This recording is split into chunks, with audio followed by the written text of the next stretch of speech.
Mother, ano pong ginagawa niyo dito? Tulungan mo kami. Dinakip kami ng isang lalaki. Kaya niyo po ba kaming iligtas?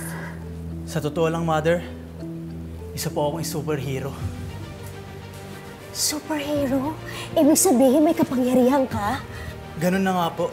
Kaya lang, magkaka-powers ako kapag minamura ako. Ang ibig mong sabihin, kailangan ka naming murahin bago ka maging superhero? Ganun na nga po. Naku, iho. Hindi naman kami pwedeng magmura. Sapagkat masama ang pagmumura. Naiintindihan ko naman po yun. Pero kung hindi niya ako mumurahin, hindi ako magkaka-powers. Sister. Sorry, Lord. Gago ka.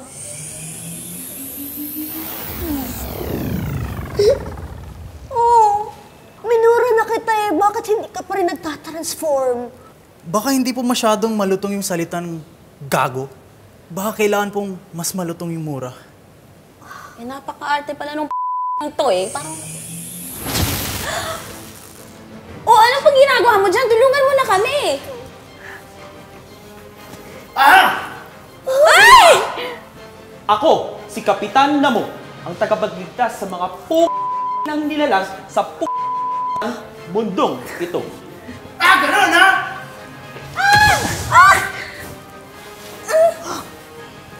Napatay mo yata ang kidnapper. Ay, hindi po mga mothers. Natutulog lang siya ng pansamantala. Mabutit pat lumayo na tayo. Maraming salamat, Kapitan Namo. Napakagaling mo at napakababait. Ano? Oh, Kapitan mo. Bakit ka bumalik sa normal mong anyo? Eh kasi kahinaan ko po ang magagandang salita. Kailangan niyo po ulit ako murahin para magka-powers ako. May kasama pa ka pa pala, ah? Oh,